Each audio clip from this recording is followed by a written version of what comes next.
This is Joyce and Blake. And welcome to Savagely Scaled Meta Edition. I was going to be like, you got to do the meta. Meta. I know, I love these. I'm excited. It is. I mean, it's not exciting to talk about, but it is. We just have an inkling for murder mysteries. Yeah. We listen to podcasts on murders outside of this too. Yeah. I'm like, this is really, really interesting. You got me hooked on it. Dig into things and be like, I wonder why. Mm-hmm. This is actually something that did happen in June of this year, 2025. Mm-hmm. And it did happen to a gym owner. Oh, man. And it is actually solved. Nice. Yep. So there is like what is it? That justice. Yeah, justice. It's really cool, but it's also like to look back and be like, could this have not happened if some of the court systems would have been put in place or questioned more or thought about it? Sounds like it's one of the frustrating ones. Sort of. So it is and it isn't. All right. But I did like doing my research on it. I'm on the edge of my seat. You have me hooked. Right. What is it? Let's get into it in 5, 4, 3, 2, 1.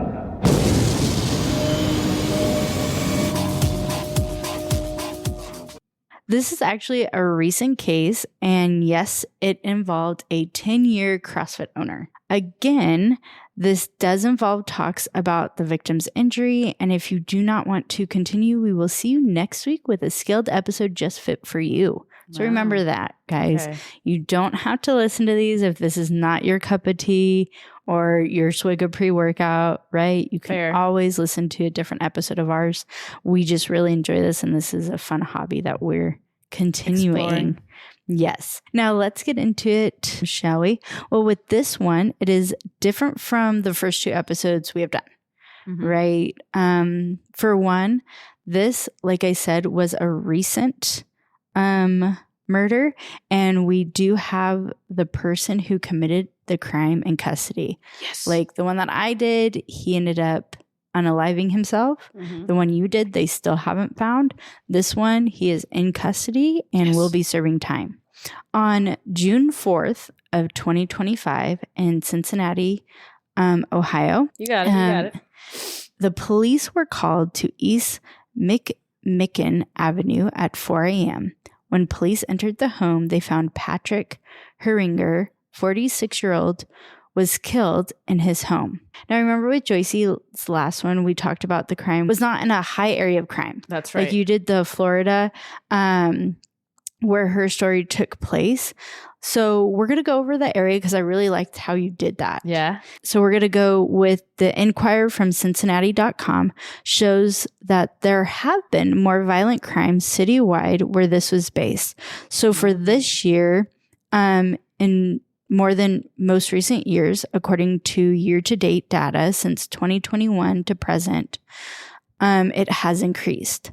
Just in this year, in that area, the city data showed that there had been 778 violent crime incidences. In Patrick's area of Over the Rhine, is the area that they're from. The crime has gone up significantly with 635 crimes, both violent and nonviolent, which is a 48% increase compared to years prior. Goodness gracious. So now that I kind of got you thinking about the world that we now live in, let's step into a brighter set of who Patrick was and what he brought to our community. So Patrick was born May 2nd, 1979. That makes him a fellow Taurus in Fort Thomas, Connecticut, to Wayne and Karen. He grew up in Alexandria, Connecticut, and graduated from Campbell County High School in 1997. I wonder if that's where Campbell's soup came from. That would have been a good fact. Connecticut is a nice place, actually. Yeah, I've never been there. See all the seasons, very green. Oh, wow. Gilmore Girls. I think of Gilmore Girls. It was in Connecticut. Yeah. Was the studio in Connecticut? No. Okay. A girl could dream, okay? Okay, so back to Patrick. He was an intelligence analyst in the Ohio National Guard from 2004 to 2007. which I graduated in 2007. He later joined the military and graduated with his bachelor's degree in political science, nice, cum laude, from the University of Cincinnati, also in 2007. He served for 9 years in the Army, with having tours to Iraq and Afghanistan. He became a captain and received 2 Bronze Stars for his service. Wow. While he was in the Army, he completed a master's degree from the University of Texas as well. That's impressive. Right?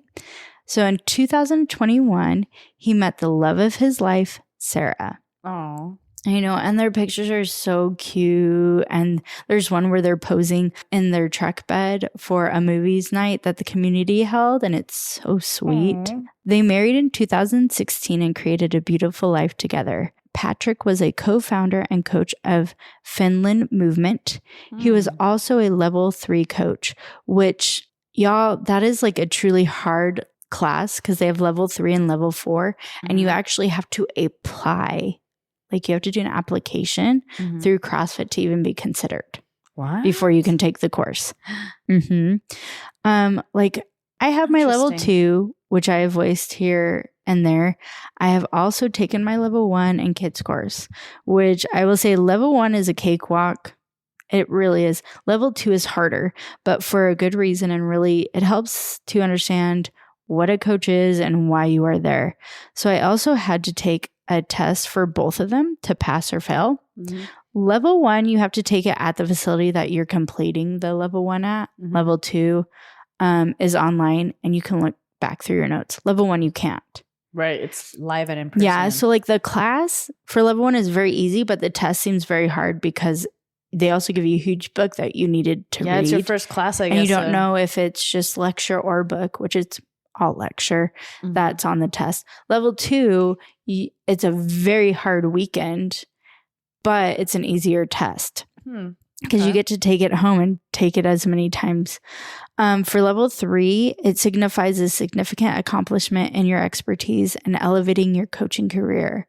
With level 3 and 4, they're actually there's certification, or you're certified. So level 1 and level 2 is not under a certification. It's hard to say what it is. Where like level 3 and 4, you can say I'm a certified personal trainer, you know. Level 2, you still need to have if you want to own a CrossFit gym or things like that. But level 3 and level 4 is you're actually certified in those specialties. You have to apply for even to have the class. You have a form of You have to have a CPR certification.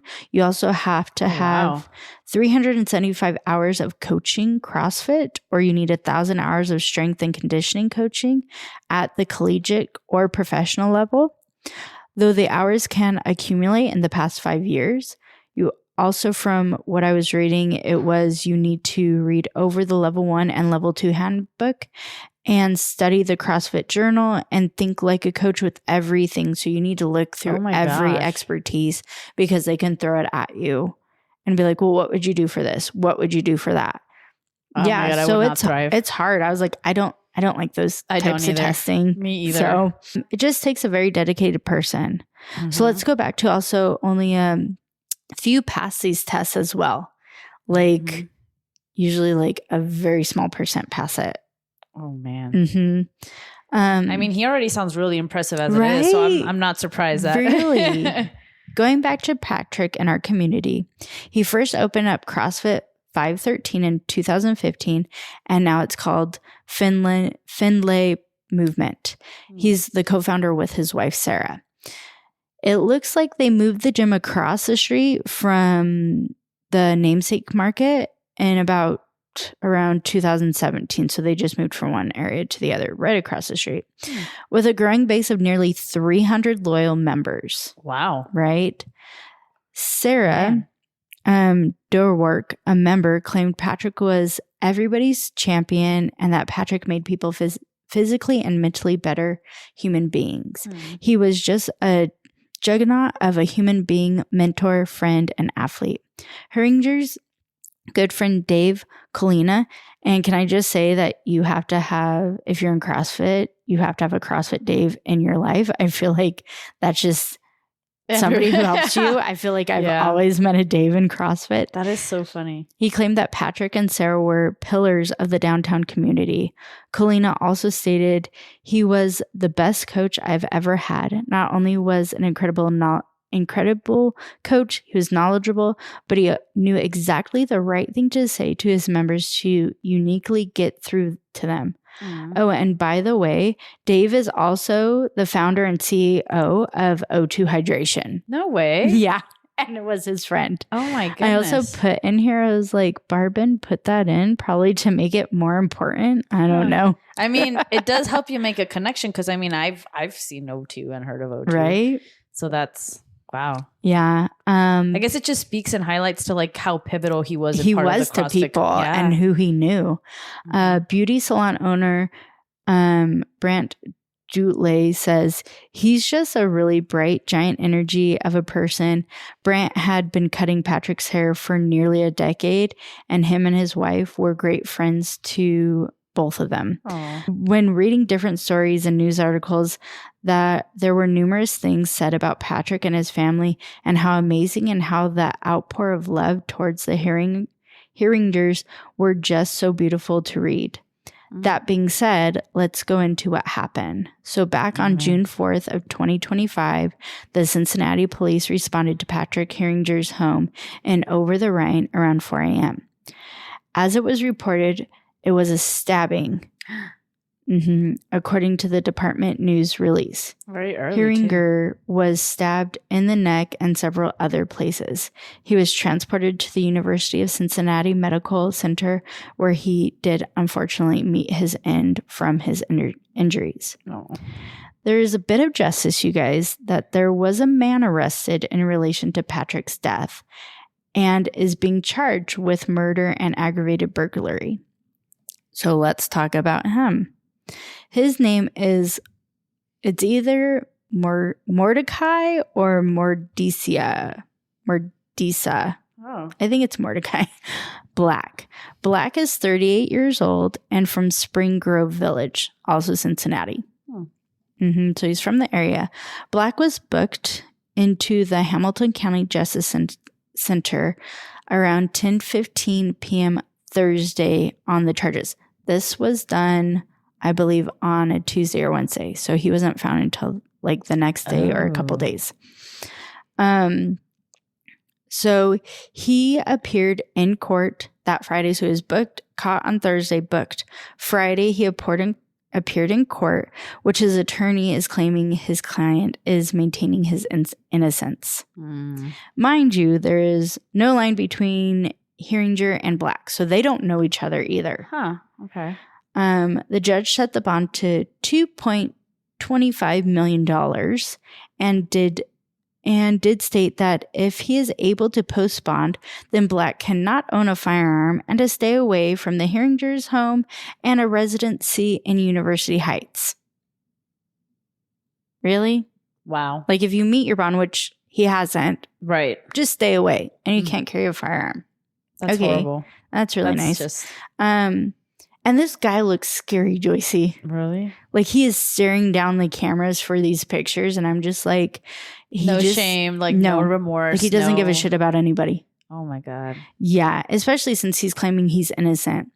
The reason he was picked up was that the police saw him on a video surveillance footage of Black. There was also tons of physical evidence because he had blood on him, witness statements, and other evidence obtained during the investigation that led to the identification of the defendant as the individual who caused the death of Patrick Arden Heringer by stabbing him multiple times.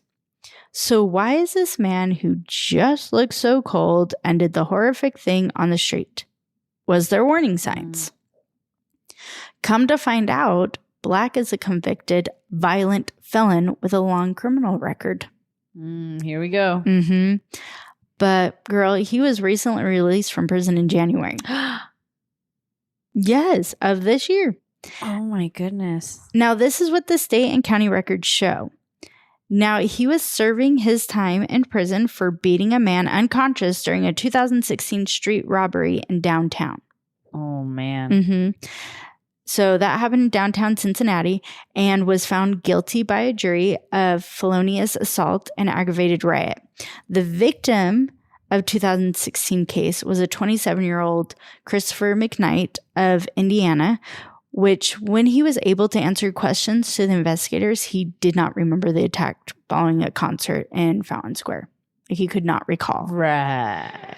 In the incident, the victim was knocked out, which Black and 3 other suspects continued beating him as he lay unconscious on the sidewalk, which when he was found, his cell phone and wallet were missing. Not only that, but Black was also convicted of several other things, including drug trafficking and obstruction of police and a couple other things. But he went to prison for that 2016 for 9 years. Man. Mm-hmm. Which he served, and then he got released. Which, mind you, he didn't get that whole, you know how some of them are like, good behavior, get out. Mm-hmm. He got to the date. Which, where is it? And when reading his history in prison, methinks it's because of the 66 disciplinary violations during the 9 years that he had to complete his 9 years. That's a long time. Right? Again, Black, who was written up 66 times for various offenses, including disobedience, fighting, lighting fires, and threatening fellow inmates, just to name a few. My goodness. Which I know sometimes with bad behavior, they sometimes add time. Mm-hmm. Because I know there's those people who they've been in prison for so long, they don't know what to do. Right. Or there's those stories of people who know somebody's getting out and then they beat the crap out of them. And they add time for those people, or they say, don't get in trouble during this time because then it's going to get worse for you. Mm-hmm. And yeah. Oh my goodness. And this guy was bad news. Yeah. He didn't get any added time. And you said this was all Cincinnati, right? Mm-hmm. There's also like different levels of violations. Now, I'm not an expert at all. All my knowledge is from, ID investigation discovery, listening to podcasts, and 60-day lock-in, which makes me not an expert at all. But with these violations and no additional criminal charges were filed against him while in prison, looking at the Ohio Department of Rehabilitation and Corrections, or ODRC, they do have a law allowing the state to keep inmates beyond their minimum sentence, but this did not apply to Black's case because I guess the ruling went into effect after Black entered prison. So he already been instated into prison and then they made this. I don't know, because I know states differ place to place. Interesting. Now, there was an ODRC spokeswoman who said that it is basically hard to determine if 66 violations in 9 years is extreme or normal for an inmate like Black, since it varies based upon an individual. But do you know why he's in prison?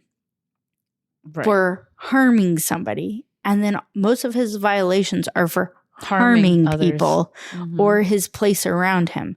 So yes, you can say it's varied case by case, but then why wouldn't you look at his case and be like, wait, these are escalations. This is a pattern here. Yeah.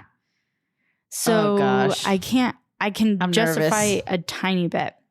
And mind you, the reason these things are being brought to light is because of Patrick's wife, Sarah. Not because these spokespeople decided. It's because she had been calling anybody and everybody to ask, why was this guy on the streets? Yeah.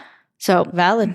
Hold on. I'm going to tell you why she is so enraged, though, because I'd be enraged too. I'm like, yeah, 100%. You know how I said how Black served his time and got out in January? Girl, February comes after January, yes, right? It does. Is it January, February? Okay. I'm just making sure. Okay. So Black was not on parole, though. They have this new thing where he wasn't on parole because he served his time. He didn't get out early. But he was under post-release control. Yeah. Now, this next statement is allegedly, and different articles and news outlets said differently, but it was either February or early in the year, but most said February. So allegedly February, Black cut off his ankle bracelet and went missing in February. This incident happened in June.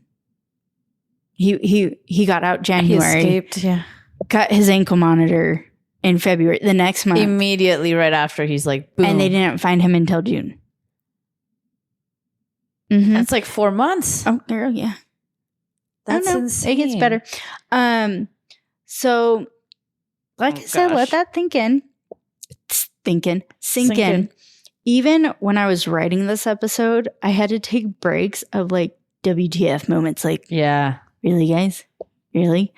So he got out in January, cut his bracelet in February. Gosh. And then May comes. Not June yet. Mm-hmm. May 15th of this year, 2025, he broke into another house. Court records show that Black was also wanted on a felony aggravated burglary charge from the residency on Straight Street off West McKinnon Avenue in University Heights. That was the same residency that the judge said, hey, if you make your bond, don't go there either. Wow. Right? Don't go to the place that you harmed somebody, and don't go to the place that you broke in, and you can't carry a firearm. And he did all those things. So, well, that was for this recent one. I was like, so if he gets out, hey, don't go to that place because they can identify you, and don't go back to that place because his wife can identify you. God. And for somebody who doesn't care, like, they'd probably go to that place and make sure they can't identify him. Like, duh. You guys. Frustrating. That one, he trespassed, and there was 2 women in that residency inside that didn't have injuries, thank goodness, and they did report him and had surveillance on him. I'm glad they did. Fled. Goodness gracious. But nothing was done because that was in May. He fled? Oh gosh.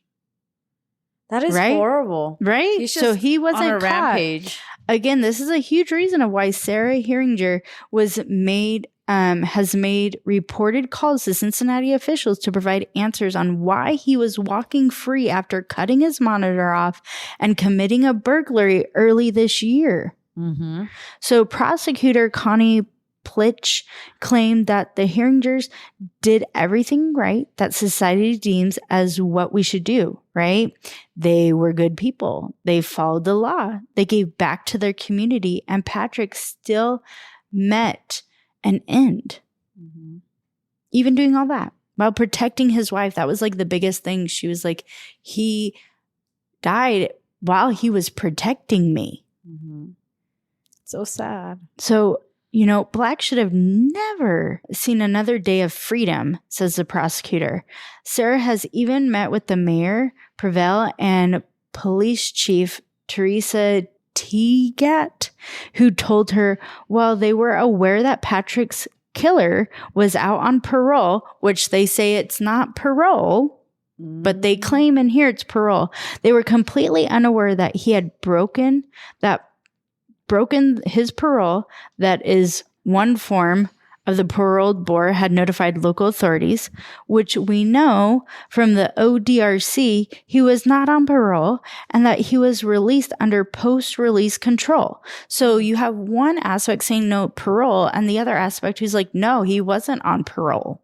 He was on this thing. So they don't know what's going on themselves. Yeah. And they state that the post-release control is different from parole. Then, what is happening? Right? Then looking at Ohio Adult Parole Authority, or the APA, they stated that their typical policy was followed after Black cut his ankle monitor during the post-release control. And I'm like, so Adult Parole Authority is also controlling the post-release control? So is that where we get mixed up where he's on patrol? No, he's not, though. But we have a board, but it's not from like you guys. What is happening? Yeah. So they do plan on making changes, though. I hope right? so. The APA did issue a nationwide arrest warrant less than 24 hours after Black left his halfway home and missed his weekly appointment with his parole officer. So see, I'm still like, but you guys, you claim that he's not on parole, but he has a parole officer. I wonder if they're just trying to cover themselves up. Right? That's what it sounds like. That's what I would think I'm like, of. so he went or he didn't show up for his parole Quote, officer, unquote, parole. and he didn't check back into his halfway home. But y'all, he cut his ankle monitor too. Don't forget that. Mm-hmm. So I'm like, okay. So they did do a notice 24 hours after that. They continued that all existing policies were followed in this circumstances as primary notification to notify law enforcement agencies is the violator at large warrant being entered into Ohio Law Enforcement Automated Data System, or LEADS, and National Crime Information Center, or NCIC. These agencies' purposes are to facilitate the timely exchange of info between different law enforcement agencies. Because you know how they don't all like to work together. Yep. That's what I've learned from podcasts. Yeah, that is true. That is true. The statement went on to claim that ODRC has directed the APA to change its current warrant entry policy to also include direct notification to law enforcement agency when a warrant is issued on a violent offender. But I'm like, but they're stating that they do that. Right. And they're stating that they should have done that within the 24 hours that he went missing, right? Which would be in February. That should all be in the computers. Yeah. That if you look up his name, the warrant should be there. And they're saying that it wasn't. Though the APA does state that the Cincinnati police should have checked the leads and the NCIC database when they issued their own warrant for Black's arrest following the May 15th incident, which was about a month before Patrick Heringer's death. Oh, right? Man. Which, you know, all the offices, like we were saying, generally practice the law enforcement to check for warrants. I feel like when they pull you over, they check to make sure there's warrants. Usually. So there should have been one on it that the LEADS and the NCIC to check for open warrants on suspects. But it does say that the law enforcement did have a warrant issued on May 15th. The law enforcement, not NCIC or LEADS. That the law enforcement who took that May 15th incident report. So they just keep pointing fingers back and forth. He did it. So they did it. The report did it. Oh. That's what sounds sloppy. And he was not so that warrant was in May 15th, and he wasn't arrested until June 5th for Patrick's murder. Wow. So let's look at the charges for Mr. Black. He is facing, and at this moment, there are 14 charges after a grand jury report came out. The charges are 3 counts of aggravated murder, 5 counts of murder, 3 counts of felonious assault, aggravated burglary, and trespassing into a habitation. Sorry. My eyes are going. Yeah. Sleep deprivation. If Black is convicted of all charges, he could face life in prison without the possibility of parole. Is it parole? I don't even know anymore. See, mind you, previously, before Sarah was calling and going through all these things, Black was just facing 1 count of murder and 1 count of aggravated burglary. That is wild to me. But I think with how brutal it was, how things were drastically missed, and not all agencies were communicating together, and with boss Sarah going to officials of her city and state and asking why and how can this happen, I think that's what helped. And I don't think it's gonna help her, but I feel like it's something that she needed to do, which I give her all of that. Like our condolences to her and Patrick's and their family and their loss. But it should not have taken all of these things to fall through the cracks, along with a grieving wife to make changes when this should not have gone to someone dying to make changes, or for agencies to have these safeguards in check. Yeah. Right? Like, it shouldn't be like, well, we did that, but he wasn't on parole. He was on this. So that's my thing where I question, like, when they say that they did everything, I feel like it could have been like, yes, all these checks, when they're on parole, we do this. Because I'm like, but if he didn't check in with his halfway home and he missed an appointment, and that's where it is, like, I couldn't find, okay, was it he didn't check into his halfway home first? And then, like, his parole, when he wasn't on parole, his officer to meet was, like, after or before. Was it the same day? Was it a couple days in between? Because then it's like, but the ankle monitor, to me, if I'm thinking as somebody who's not a good person, I would have clipped my ankle monitor first and left the halfway home and not gone to my appointment. Because if I have my monitor on, they're going to find me if I don't go to the halfway home. They're going to find me if I don't go to the, you know?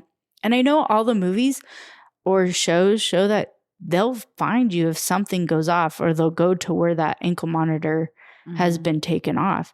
And that's why I'm like, but you know that he went to prison for hurting somebody and not caring about it. And he had already before that had been arrested for things, just hadn't gone to prison yet. And then all the violations during his time. Yep. And that's where I'm like, how do you not see these things? Or why is there not enough people? Is there not enough money in these sectors? Like, how can we look at it and be like, but wait, he is a violent offender and he is showing signs and he's not doing what he's supposed to. Right. Like, they should have been on top of that, like, way, way before. And then the fact that they didn't is just, I don't know, it just seems like sloppy cop work. And then at the same time, it just seems like this guy also was just playing the system. Like, it could have just been like, I don't know. It's just because he was just there to grab something and leave, but he also decided to hurt somebody, you know? And it's that escalation of, I just need it, and now we're going to killing. What does that say, you know, of like the kind of person this person is? Like, that's insane. Yeah, and he looks so scary. Yeah. I know that they closed the gym for a little bit. There's like flowers and stuff outside, and there is a GoFundMe for the family, which I'll leave in the links if you want to send anything, or wish to donate. But he had kids? No, it was just him and Sarah. But like his family, like his mom and dad are still alive, and his other family members are still alive. It's just, to me, those are the things that I don't like when people go to you or you have them in the system. And I know we don't want people to be in the system their whole life. Right. But if you're also not giving the rehabilitation, or they have done, like he did 3 things, not checking into the officer, not checking into his halfway home, and cutting his ankle monitor. Yeah. And there was no like urgency. Nothing. And he got out for hurting somebody. So yes, bad. he spent his 9 years, but it's like, for beating somebody up, you spent 9 years. Why? It must have been horrendous. And then you didn't get any opportunity for early out. Yeah. Because you did violations. Like very bad ones. Yeah. Too. So that's why I'm like, okay, we have AI. Our Facebook could tell us, like, if we're speaking of something, all of a sudden I see ads, or on TikTok I see ads or algorithms. So we don't have this big, huge computer base that if somebody has a warrant or somebody has done this many violations, we can't stop them. Facts. Or when the officers are saying, no, the warrant didn't come out until we put one out in May 15th. And then the APA or NCIS, not NCIS, NCIC. And I'll just call it leads. Yeah, I like it too. Claim that they put something out. It's like, okay, well, what computer base could somebody find that? Could a regular cop, or is it a detective? Do detectives have easier ways of getting access to things than a cop on their scanner putting something in? Girl, you've heard of those people that solve cases that aren't even cops and are just normal people. Like, you probably found out more info in a matter of 1 hour than those cops did in that whole case. I'm like, that's just so frustrating. I could only imagine, Sarah. It is. And if I was her, I'd be doing the same thing. And I'd be like, you guys, like, what, you sit at your computers and thinks it's never going to affect you. And then when it affects somebody, you know, like, you don't expect us to be angry. Mm-hmm. I would be angry if I knew that this guy had so many faults and you guys didn't do it. Let him slip by. And like the prosecutor said, like, they were good standing members of their community. They gave back to their community. Like, it's just, why did they deserve that? Mm-hmm. They don't. Oh. And the community doesn't deserve that. That's the messed up part. It is. And it just angers me. Ugh. I wish I could see a picture. I'm going to look him up. Oh, sorry. I was like, no, they look like a very happy couple. And like I said. How do you spell the first name? Patrick? Oh, no. Why? If I look him up, the guy. Black, right? Yeah. Mordecia. Oh, no. Yeah, I do see him. He does look like he just looks like he's mad at life. Yeah, he looks angry. He does look very like, he angry. doesn't care. And he's holding his innocence. That is insane. Right? There's something not right with somebody who has that much anger. And there's, you know, like, there's a lot of podcasts that I listen to, and I love that they give the background of the person who caused something, because some people don't like it because they're like, oh, that's idolizing the person who did it. And I'm like, I like to know what went wrong. What stage of their life caused that? I am fascinated by that too. Right? There's times when I listen. Abuse, but when I listen and I'm like, oh, don't be that mom. Yeah. Don't be that parent. Because there are those parents who can. I've heard you mention that before. I'm like, I hope my son doesn't become a serial killer. I'm like, no, you're fine. He's like, he's going to kill me. It's actually going to be Harper. And his sleepwalking. Yes. Die, demon. Love me. But I'm just kidding. Yeah. Just kidding, Weston. If you listen to this in 10 years from now. Just kidding, Buggy. But it is. There's like that kid, or like the abuse that they suffered, or nobody actually being there for them. And they had to have that heart exterior, or people being like, no, this is just what you are. I take things, so you take things. You know, I know a lot of our systems are broken. Mm-hmm. But if we're in that whole rehabilitation thing and we don't want to release people who are going to still cause harm, then we need to do it. Yeah, we need to do something about it. And it's not the blame thing. I'm glad that some of these agencies are planning on doing something, but are you actually? Yep. That's the $1 million question right there. And that's the $1 million question. Yeah. And you could go into logistics of then like, okay, well, we don't have the manpower, so that got overlooked. And it is coming to the time, like, if it doesn't happen to you, then you're not affected as much by it, right? There's some people out there. I get affected, but I also have all my family. Right. I can go to sleep and know that they're there. For a lot of these people who don't come back or have these laws and are like, why did you make that law? Or why don't we have those checks and balances with that? They have to live with not having their person for the rest of their life. There's no closure. There's no coming back. Because even when I've had deaths and not traumatic ones or homicides, that person's never coming back. And that's a hard rest of my life to deal with. Now, somebody taken from you very suddenly or in front of you horrifically, that's your last memory of them. Oh, God. It's heavy stuff. Heavy stuff. Yeah. So it just makes me sad. And like I said, the GoFundMe will be in our show notes. Like, why do we have to do a sad one at the end of the night? Because you're like, leaving. I'm like, Jenny's like, oh my goodness, I'm going to have nightmares. And you wanted to take my kids to see Jurassic Park. Look at those quads. Look at that leg. Look at that drumstick leg. She says, look at my so buff. Yes, you show impression. Calm down, Danny Spiegel. Calm down with those days. But yeah, that was another. I mean, they're all rough, but it was different from, I feel like, the other two that we've done. I love how we've had a wide range of, like, one hasn't really been solved yet, or I guess the person hasn't been brought to justice. One there has, and the other one, he passed away along with the crime, which is insane. It's just...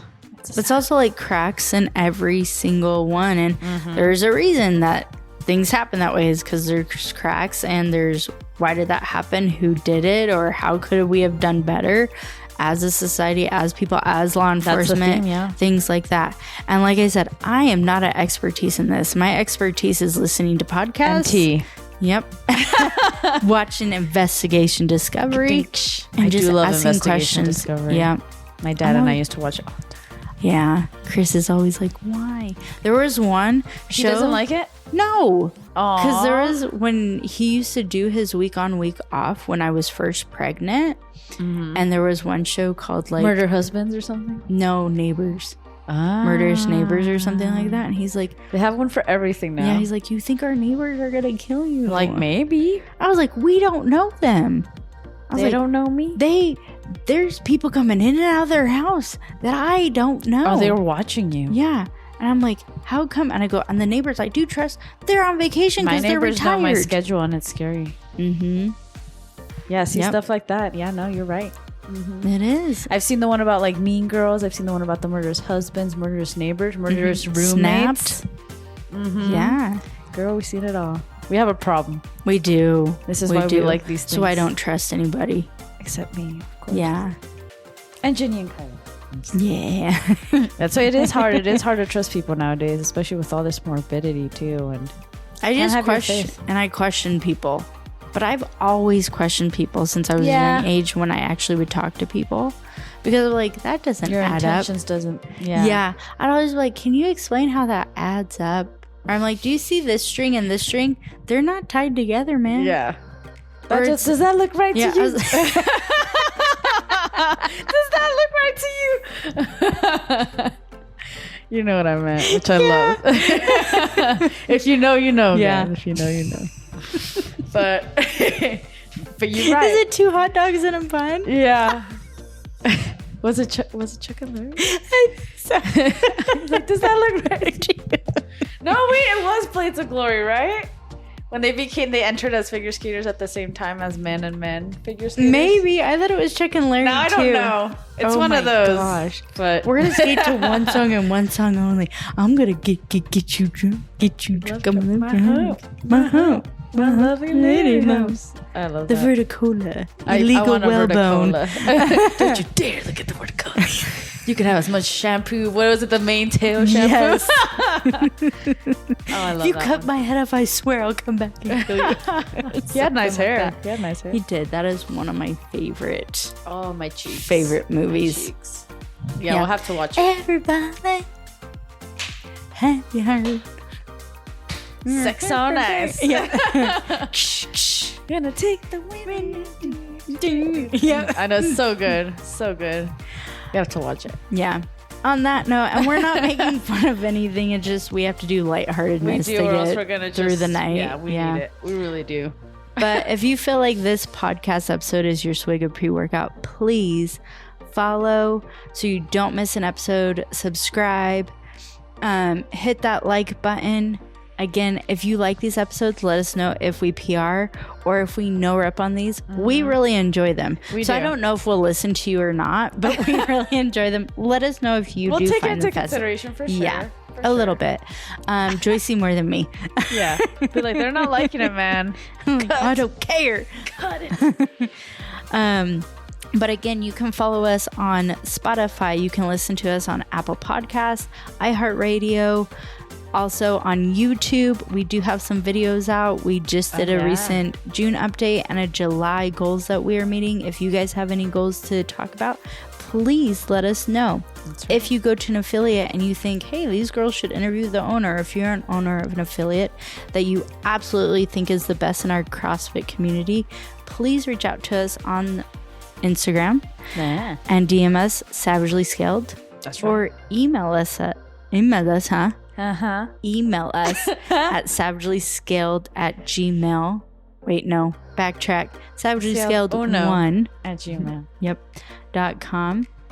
And remember, don't be a Karen. Oh, wait. Be a Sharon. Yeah, don't be a Karen. This is late. Sharon. You got it. I was like, we're so close. Until we meet at the whiteboard again. Bye. I know you have to coach tomorrow, girl. So You're tired. a baller.